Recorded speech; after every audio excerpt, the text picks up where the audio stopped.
5 pengeluaran kecil yang diam-diam bikin kamu miskin. Hentikan hari ini juga. Halo semua. Di video kali ini kita akan bahas 5 pengeluaran kecil yang kelihatannya sepele, tapi diam-diam bisa bikin kondisi keuangan kita bocor alus. Ini bukan tentang jadi pelit, tapi soal untuk jadi pinter ngatur uang, supaya kita bisa punya masa depan yang lebih baik. Kalau kamu pernah ngerasa gaji masuk cepat banget, tapi hilangnya lebih cepat, maka ini videonya buat kamu. Bagian 1. Hook psikologis. Seringkali, kita nggak jatuh miskin karena pengeluaran besar. Bukan karena beli laptop, bukan karena liburan. Justru yang bikin kantong kita bocor itu adalah pengeluaran kecil yang dilakukan berulang-ulang tanpa sadar. Dalam psikologi, ini disebut micro spending leak. Sedikit-sedikit nggak kerasa, tapi kalau dijumlahin sebulan, bisa ratusan ribu bahkan jutaan. Oke, kita masuk ke poin pertama. 1. Ngopi premium setiap hari. Aku tahu, banyak dari kita suka kopi, dan nggak salah sama sekali sih. Tapi coba hitung sebentar. Harga kopi di kafe rata-rata Rp25.000 sampai Rp50.000. Kalau beli 5 kali seminggu, itu bisa jadi Rp500.000 sampai Rp1.000 per bulan. Padahal bikin kopi sendiri di rumah itu nggak sampai Rp5.000 per gelas. Bukan soal jangan beli kopi, tapi jadikan itu treat, bukan kebiasaan harian. Cobalah ganti. Hari kerja berarti kopi rumahan. Nah, kalau weekend barulah beli kopi kafe. Kamu hemat tapi hidup tetap nyaman. 2. Ongkir berkali-kali. Belanja online itu menyenangkan, aku tahu. Tapi yang bikin kantong bocor itu bukan barangnya, tapi ongkirnya.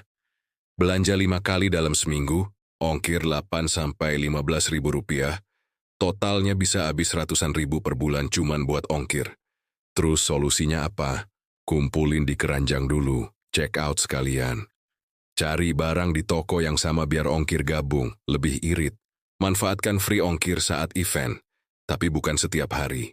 Simple tapi hematnya kerasa. 3. Jajan random saat lagi bosan. Kalau kamu pernah tiba-tiba beli makanan karena gabut, bukan karena lapar, selamat, kamu kena dopamine spending. Ini trik marketing, makanan manis, bikin kita senang sebentar, setelah itu habis, terus beli lagi. Coba sadari deh, aku lapar atau cuma pengen perhatian emosional. Maka solusinya adalah, minum air putih dulu. Tunggu 10 menit. Kalau masih pengen baru kamu bisa beli. Dalam jumlah yang wajar aja, karena sebenarnya 90% keinginan itu cuma emosi lewat, bukan kebutuhan. 4. Subscription, langganan yang lupa di-cancel.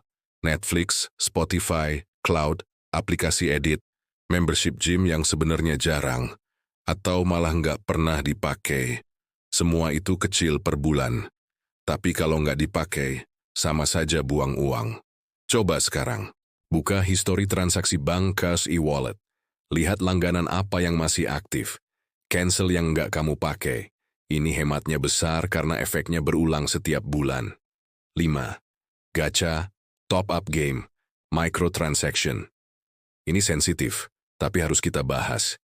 Bukan salah gamenya, tapi model bisnisnya memang dirancang untuk bikin kamu top up sedikit-sedikit. Top up 10.000 kelihatan kecil. Tapi kalau dilakukan sering, sebulan bisa 200–800.000. 800.000.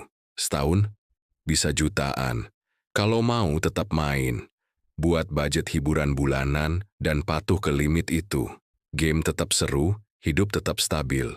Jadi kesimpulannya, kaya itu bukan soal berapa besar pendapatan kita, tapi berapa banyak yang bisa kita simpan dan kelola. Ingat, pengeluaran kecil, kalau terus diulang-ulang, maka akan jadi mahal. Makanya sadar itu adalah langkah pertama menuju perubahan. Kalau kamu suka video seperti ini, jangan lupa like, share, dan subscribe. Kita akan bahas cara ngatur uang biar hidup lebih tenang, bukan sekedar kelihatan kaya. Sampai jumpa di video berikutnya.